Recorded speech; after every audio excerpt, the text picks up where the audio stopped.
Welcome to the show Hindu Sanskriti with Vaishali Shah. I'm your host Harleen Jabal. Namaskar Vaishali. Namaste, Harleen. Today's episode's topic is gods in heaven. Yeah.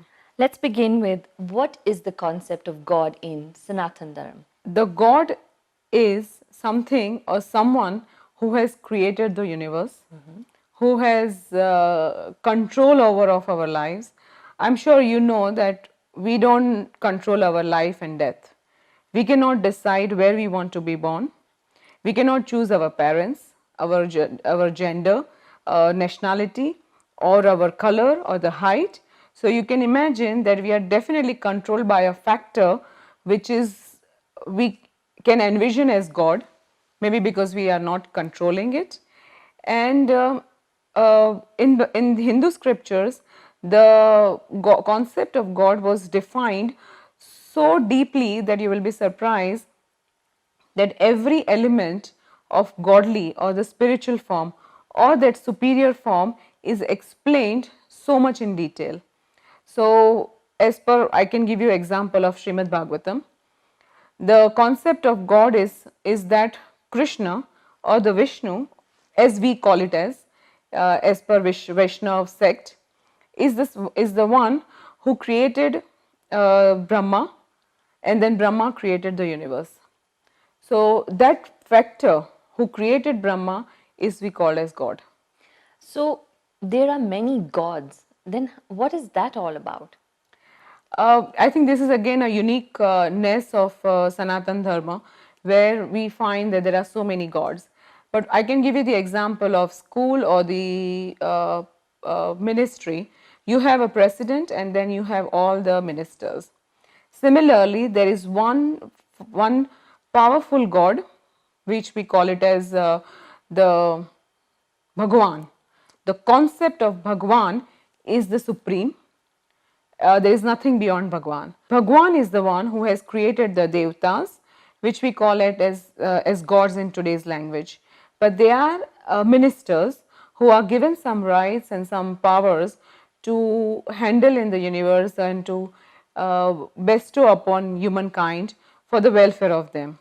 So the concept of many gods is actually the Devta and not the supreme God. So then what about this trinity that we know of, Brahma, Vishnu and Shiva? Are they gods or? Yes, as per Vaishnava sect, the supreme is Krishna, and then from Krishna all the different entities came. So Brahma is the entity which created the universe. Vishnu is the entity or a god or a supreme power which is maintaining the whole world. Shiv is the one where the world ends. So I would not like to use word destroyer because he doesn't destroy. It's just that your journey ends into him. So whether it is a materialistic journey or the spiritual journey. So that is the concept we have of Trinity, which has got that divided power of the universe. But there's also something called Brahman. What is that about?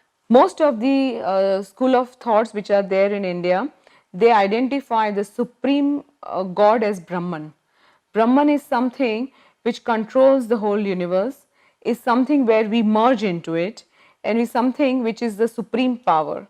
And we say that Brahman is formless, and at the same time it can take any form whenever it wants to. So the Brahman is again supreme than maybe Trinity in many as per many believers. That is what which is controlling the universe, and that is we identify as a supreme Brahman.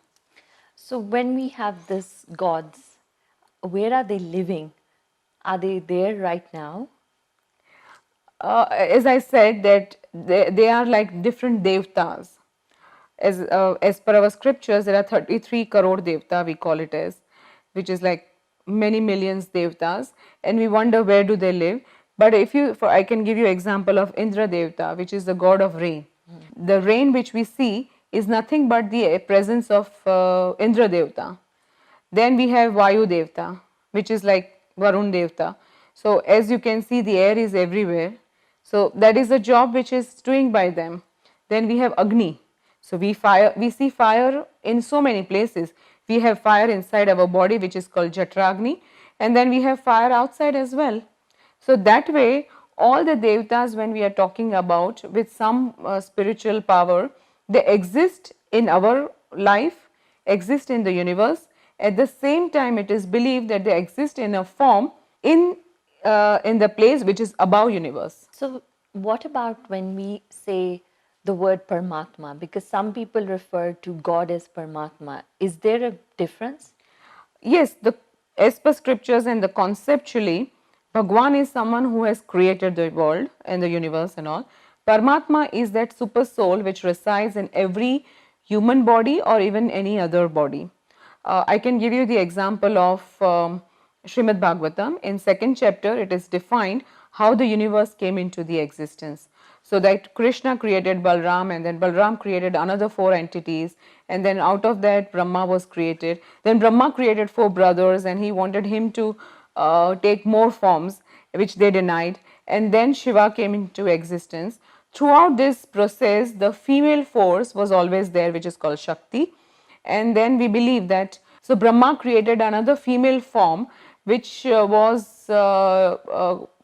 was meant to create further generations. So that is how the whole universe came into existence. So that time when the Brahma was creating 84 lakh species, which we call Choryasi lakh Fera, or we call it Choryasi lakh Yonis.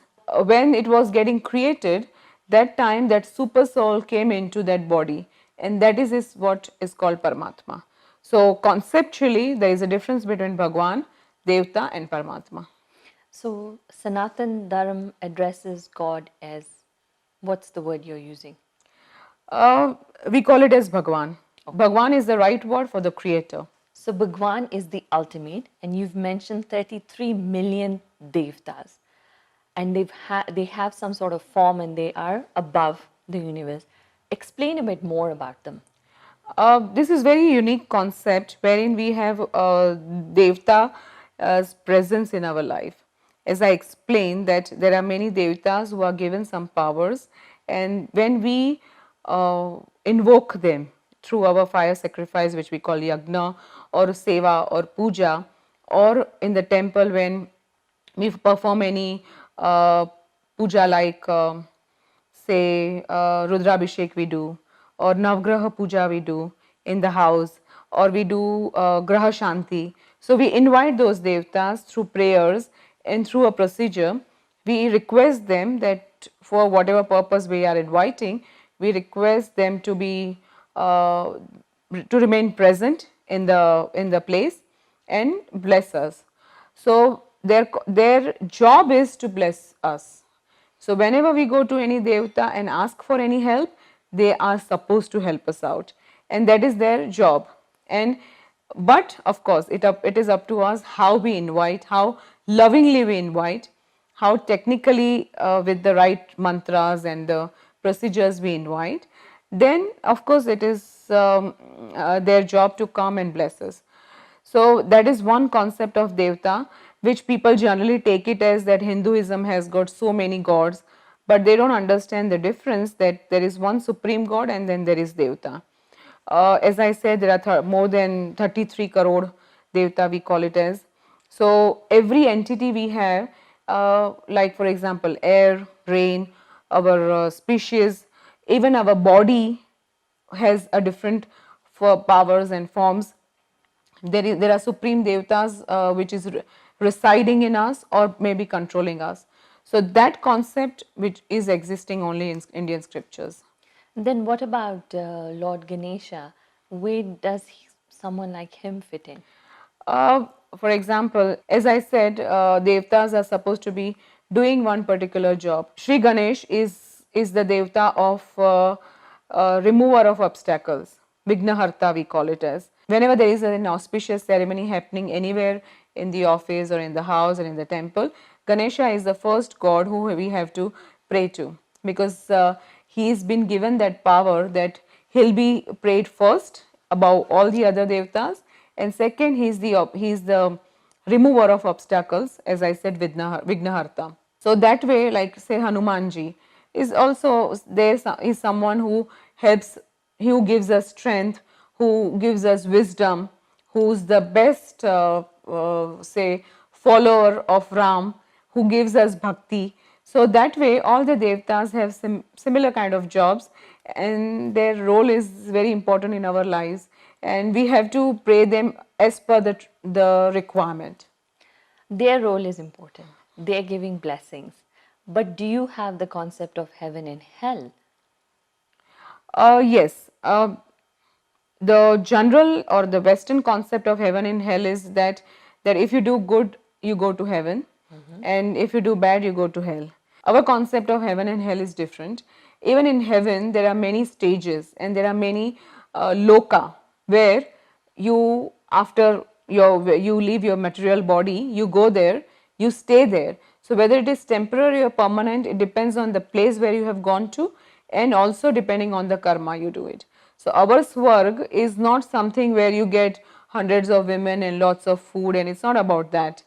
Our space of our concept of swarg is where your soul resides peacefully beyond all the pain and pleasures, and it remains there forever. So, for example, we say Brahma Jyoti. It is described in scriptures. So, the soul which goes into Brahma Jyoti, it remains for a long time. Then we have concept of Vaikunt.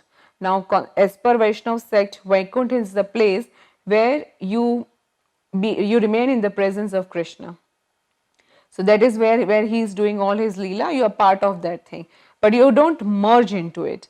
And this is the philosophical difference between Mayavadi and the Vaishnav sect, which eventually we will see the various philosophies. So as per Vaikuntha, you be with Krishna. Then there is Shiv Lok. So then it is Shiva's Lok. So there you go and you be with Shiva's and his whatever leela, we call it as leela, means their actions and their whatever they do out there, which we call it as leela, you stay there. So that way, I've just given you few examples, but there are many such lokas where the soul after leaving material body, it goes and it resides there. But as per for example, as per Jainism, is they call it as moksha, is the place where they go and they never come back to. So they consider that as a superior thing, as the most important thing, that once you are gone, you are not coming back to this life. So that is that concept of moksha. Then as per Buddhism, they call it nirvana. So nirvana is again the concept where you are free from the cycle of life and death, and you don't come back to this cycle, and you stay in a space which is eternal. So that way heaven is defined or hell is defined as per our scriptures.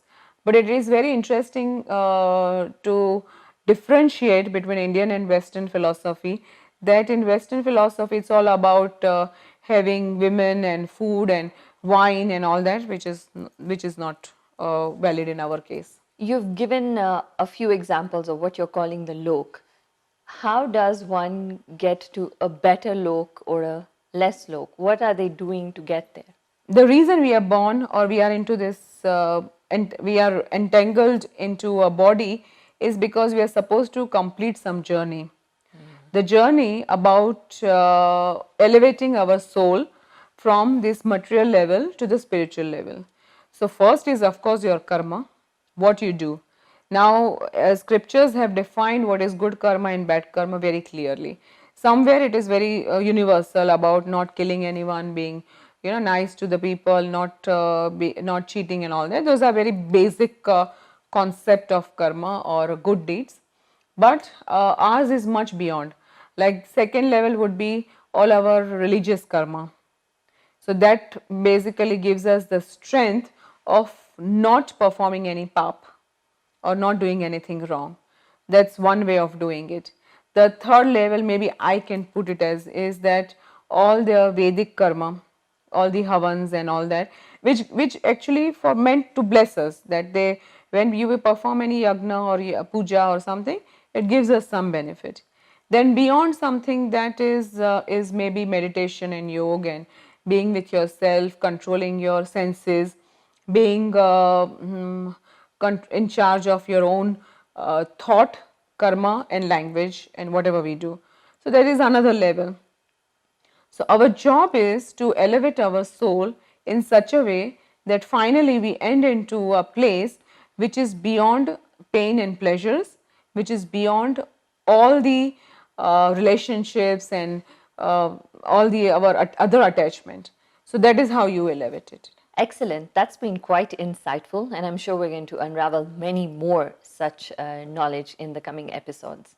Sure, for more details, you can go to hinduscriptures.com and find out, because I've tried to explain and collected a lot of information about all this concept, which actually gives us strength to believe in our concept, our lifestyle, and finally live happily. That's another episode of Hindu Sanskriti with Vaishali Shah. I'm your host, Harleen Jabal.